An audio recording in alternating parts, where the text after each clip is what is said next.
Welcome dito sa Barangay 14344 Barangay I Love You Very Much. At ito ang barangay na bawat kanto ay nababalot ng pag-ibig. Saan? Nasaan yan? Ang bawat kalye ay nilalanggam sa tamis ng pagmamahal. Aray, nakakagat na nga po kami. Araw-araw, pakikinggan natin ito. O pakikinggan natin ang mga love story ng ating mga kabarangay. At para sa ating love story for today, Mayor, sabi nga nila love comes from the most unexpected places. Love comes from the most unexpected places. Hindi ko na alam, Mayor, kung talagang may ganyang kanta. Hindi ko rin alam, narinig ko lang. Saan nga ba pupunta ang pag-ibig? Naku. Saan ba matatagpuan ang Nako. pag-ibig? Nandyan lang yan, nandyan lang yan. At hanggang saan aabot, Mayor, ang pag-ibig? Yan ang mga alamin natin dito sa kwento ng ating couples na nandito ngayon. Sila, Jane at Romer. Tayo ay matanda na. Yeah. Sana'y di tayo magbago. Nakita nyo naman? Tamis. Sa kayo nakakita, puno ng bonggambilya, pero namumunga ng sunflower. Ganun ang magic ng pagmamahalan nila, Mayor. Dito lang sa Pandakan yan. Ayan, dito Hello kayo. po, Miss Jane. Kamusta po? Magandang araw po Sir sa inyo. Romer, kamusta po kayo? Magandang araw Hello po. Gwapo niyo naman. Ayan. Nasaan po kayo kahapon? Valentine's? Anong Sa ginawa? bahay lang po kami, banding kami nag-ayos ng bahay. Nag-ayos kayo ng bahay. Magandang banding na yan. Opo. Wala ba siyang pa-rose man lang? Meron po, May- syempre. Ay, may parose. May picture ako Oh. nun, tsaka chocolate. Ito ang katibayan ng Asan? ating May couple. resibo? Meron? May resibo, Mayor. Ayan sila kahapon. Ay. Wow! Halatang nag-oil ka ng buhok, ano? Pero Ang tanong, umpisahan natin ang love story ninyo. Saan po ba natagpuan ang inyong pag-ibig? Yeah. Sa bus. Oh, hindi love is in the air. Love Is in the bus. love, Love bus, yung is dati in nun. the bus. Sa bus. Yan. Sa bus po. Bus. Bus. Opo. Pwede po bang ikwento natin kung anong istorya ng pag-ibig niyo? Ako muna. Okay. First time ko pong mag-travel ng Cabanatuan, Nueva Ecija. Dahil coordinator po ako before. And then, hindi po pwede yung isang coordinator. So, first time ko po. And then, nakita ko po siya doon sa terminal. Yun. Pauwi po siya ng Cabanatuan. Ako pabiyahe po ng San Jose City. Yun. Tapos, hindi po siya sumakay sa akin sa bus ko. Konduktor po kasi ako ng bus. Konduktor. Akala ko pasahero din. Siya po ang Konduktor. pasahero. Yun. Inaya ko po siya sumakay, pero hindi po siya sumakay. Dahil na-preskohan siya sa akin. Paano mo ba niyaya? Nagkita po kami nung pauwi na siya kasi ayaw niya daw sumakay doon sa terminal. Baka daw makita niya ako. So, ako from San Jose City, siya Cabanatuan, dumaan yung bus sa Cabanatuan. Tapos, sa pagkakataon naman na yon, yung bus ko na padaan ng Cabanatuan ang napara niya. Last trip na po yun. Last trip na po kami Kailangan nun. ko Iniwasan nang mo sumakay. talaga yung bus niya. Opo, sabi ko dun Opo. sa dicer ko, ayoko sa terminal kasi baka nga makita ko siya. So nasa highway na kami, last trip Sa na yung umpisa bus. pa lang, ate, yan, tinatanong dito siya, bakit daw? Ba't mo iniiwasan si May Kuya? pag-iiwas na agad yung Na- pag-ibig. Iyaya ka lang naman sa bus niya. Napreskohan po kasi ako sa dating niya. Kasi nakasando lang po siya. Tapos nakapantalon. Yun. Eh, yung mga Presko konduktor talaga. po. Presko. Presko. Nakasando lang. Sando pala eh. Yung mga Ano ko konduktor. na George pa yun? Ano, Mas sinabi, presko yun. bakit napipreskuhan ka? Ano, sinabi? Oo. Ano po kasi, ito po yung dating niya. Ma'am, sakay ka na po sa bus ko.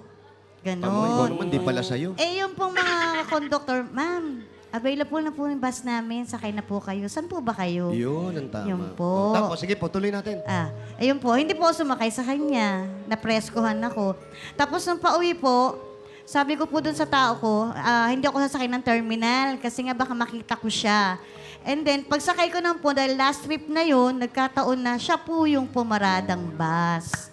And then, nagkataon dahil puno na po yung bus namin, nakatayo na. Yung sa likod ng driver, nandun po yung bag niya.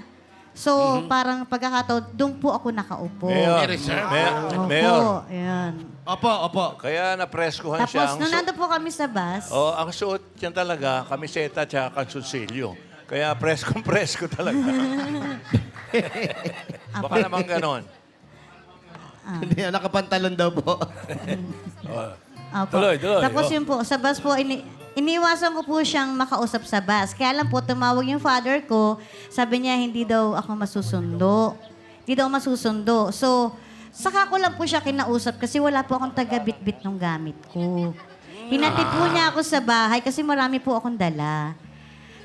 Doon na po nagsimula yung panliligaw niya. Yun, araw-araw na po siyang nandun. Tapos po noon, 30 years old na po ako eh. Siya po, gusto ko na po magka-baby. Ay, bakit ho? Ilang taon ho si kuya noon? 23 lang po siya. 23 lang po ako nung panahon na yun. Yun. Tapos po noon, nung nagkakilala kami, after 2 weeks, sinagot ko na po siya. After 2 weeks, December po yun, middle of December. 2 weeks sinagot ko na siya. Tapos po noon, by second week ng January, may nangyari na po sa amin. Yan. Kasi nga po gusto ko na magka-baby. Yun ang intention mo talaga, ate. Gusto ko na po talaga magka-baby. Doon na nauwi yung kasalan. Ano po, opo. Bali, ayun po, nawala muna po siya. Nawala siya. Sandali, Bigla sandali. siya nawala. December, Mayor, December nung nung simula Apo. ng ligaw. Pero January, Doon dahil po sa may intention ni ate, may nangyari na. Opo, may nangyari na. na po. Okay. So, nauna yung pag-aanak bago magpakasal. Opo, nauna po yun. Pero nung nanganak ka, may sinabi kang nawala. Ano po yun, nung pong na-delay na ako, bigla po siyang nawala. Mga 2 weeks yata yun. Naku. bakit ka naman nawala, Ba't kuya? ka nawala? Yun, bata pa po kasi ako noon. Medyo pinag-iisipan ko pa po kung tama ba yung magiging desisyon ko o hindi. Kaya po nagnilay-linay muna ako. Ayun, pinag-isipan. Tapos nung nagpakita naman po ako, kasama ko na po yung parents ko. Namanhikan na po kami sa kanila. Diretso na. Desidido Opo, na. Ayun. Parang Kaya nangailangan mo po, na siya ng napag-usapan space. na yung kasal. Ayun po. Tapos? Namanhikan po siya, tapos nung pong naisettle yung kasal namin, dapat po March. So, pinagawa ko pong June. Ah. So, 6 months na po yun. Before po kami ikasal, doon lang po siya, siguro a month before, doon lang po siya nagsabi na meron na siyang meron siyang kalibin. Asawa? Kalibin. At meron po siyang karelasyon. Ganon. Madrama to ha. Teka. Yun po yun. Meron po siyang karelasyon. Napagkasunduan nyo na yung petsa ng kasal, Opo. tsaka pa lang sinabi. Opo, saka lang po siya nagtapat. Pero, tinuloy pa rin po namin yung kasal. Paano yung isa na kalibin niya? Yun po ang naging problema namin. Gawa ng yung parents niya, ayaw rin po sa akin. Medyo, Nung kabila. opo, medyo mata pobre. Minamaliit yung pagkatao ko. Yun. Kaya siya po yung sabi ko na baka ito na yung babaeng para sa akin. Panghabang buhay ko. Yun. Kaya nag-decide po ako na siya po ang pakasalan ko. Siya na talaga. Opo. Opo. Eto ngayon, dumaan doon sa isang pagsubok.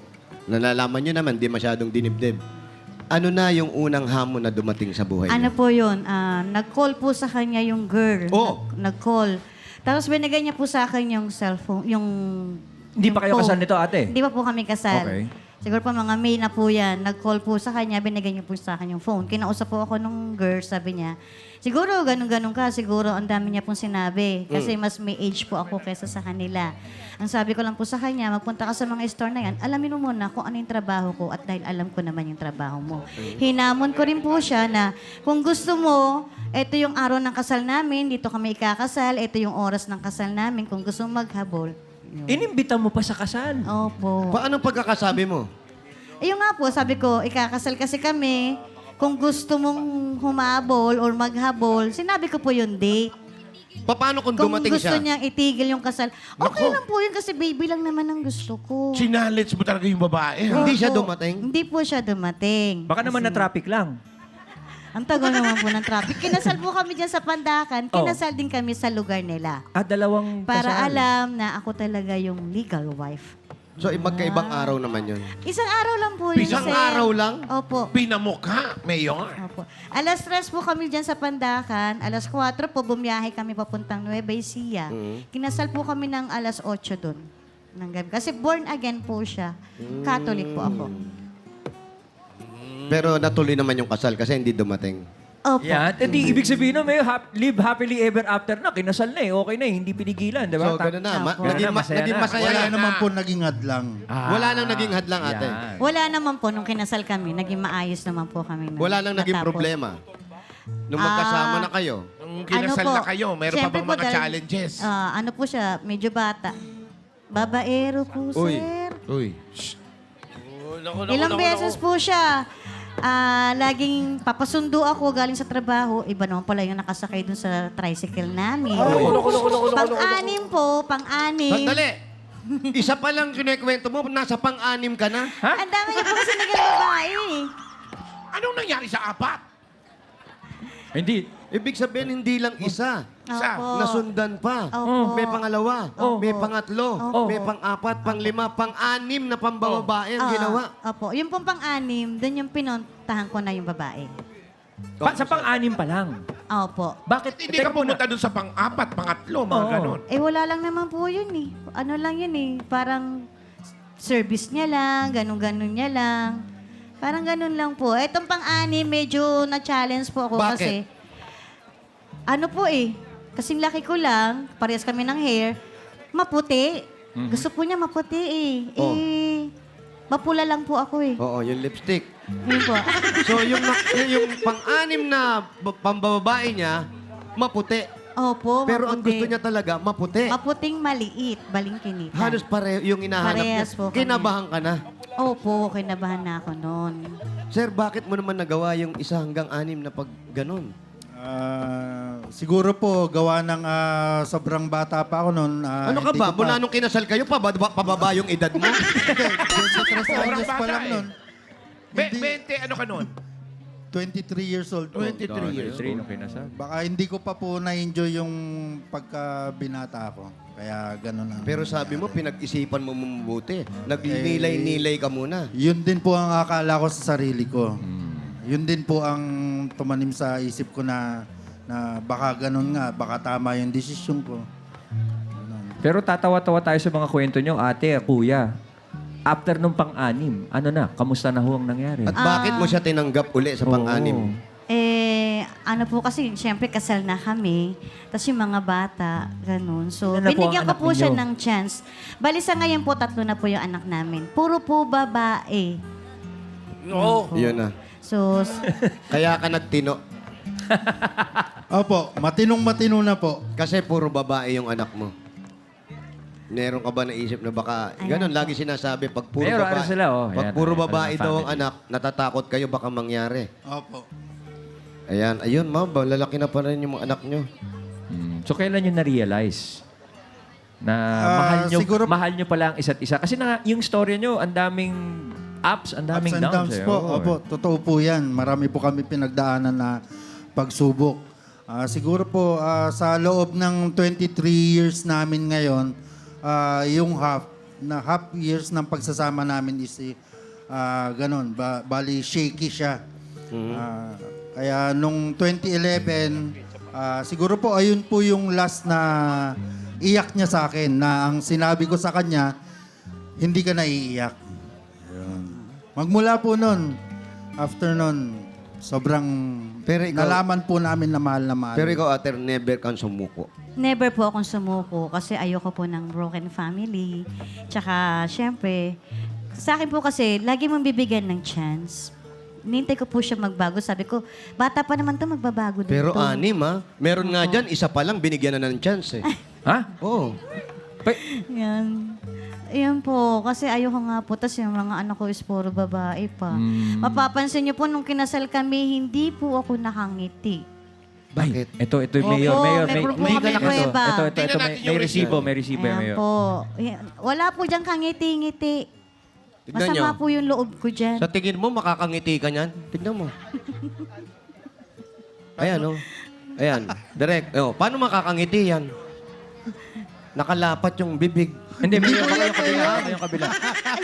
Ayun. Ayun. Ayan o, tinan nyo. Oh, hindi ako nakangiti. Simangot na simangot. Di po ba? Pero pagkatapos ng lahat na nangyari sa inyo, Puno na ng pagkatapos ngiti. ng mga pagsubok na dumating sa buhay nyo, si Kuya humingi na rin ng tawad at sinabi niyang hindi ka naiiyak. Totoo po yan. Hindi ba sa mga oras na to, iiyak ka ulit dahil may mensahe sa'yo si Kuya? Harapin mo si kuya. Han, Honey po. sa mga taon na pinagdaanan natin, alam mo kung ano yung mga naging pagkakamali ko. Alam mo kung saan ako mahina at alam mo na ikaw lang ang lakas ko. Ikaw lang ang nagpapalakas sa akin. Kaya sinusuko ko sa iyo ang sarili ko. Mahal na mahal kita. Love you. Ate, ikaw. Ako, honey ko. Siyempre sa dami ng pinagdaanan natin, andito pa rin ako. Handang magpatawad, handang umunawa. Habang buhay para sa mga anak natin. Mahal na mahal kita. Siguro, namagitan na rin ang Diyos para sa inyong dalawa. I-guide na rin kayo sa dami ng pagsubok na dumating sa buhay nyo. Sinubukan kayo, pero sinabi niya, nakita niya na nagmamahalan kayong dalawa o mahal ng isa sa inyo. Kaya ibinigay ito. Kaya dapat pinag-iingatan natin yung mga buhay o wag natin abusuhin yung taong laging nagpapatawad, yung taong laging nagbibigay, yung taong laging umaako ng kasalanan. Dumarating din sa punto, nananawa, napapagod, at mapupunta sa wala. Kaya napakaganda na nangyari sa inyo. Paying mo 200 nyo para... Maraming Mayor. salamat po. Maganda. Maraming salamat. Maraming salamat, Dr. Maganda. Love. Talaga. Sa TVJ. Yan po ang sa sinasabi TV5. natin. Hindi lang po, kagaya nga nila, 6 na beses. May mga kaibigan tayo na kilala natin. Isang beses pa lang nangyayari. Meron pang pangalawa, pangatlo, pang-apat, pang-lima, pang-anim. Mapapatawad mo pa ba? Ang tanong, Pangalanan mo na, pangalanan mo na. sino? Nandyan na sa tabi yan.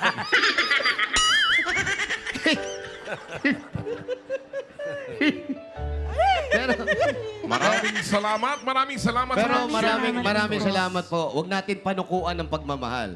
Dahil minsan lang matagpuan ng tao ang tunay na pagmamahal na hinahanap mo. Mula nung ipinanganak ka, nagkaisip, at darating ang oras, gusto mo may kasama ka. At ngayon, natagpuan nyo na. Ang pogi mo kasi. Wow! Congratulations po sa inyo. Jane- Maraming salamat po. Jane and Romer, maraming salamat. Thank you sa pag-share ninyo ng inyong story sa ating mga constituents. Maraming salamat. Thank you, Maraming Jane and salamat Romer. po, Salamat TVJ, po. TV5. Eat Bulaga, thank you. At kayo po, maraming salamat din sa inyo. At tinatawagan din po namin ang lahat ng gustong mag-message sa kanila o mag-share ng kanilang mga love story. Lahat ng kwento ng pag-ibig pwede. What yan? Mapa-in love, mapa-broken heart, at kung ano namang kwento ang gusto nyong i-share para dito. Email nyo lang sa barangay14344@gmail.com. At yan, Dabarkads, lagay nyo lang yung detalye sa mga yan, nasa TV screens ninyo. Good luck, Dabarkads!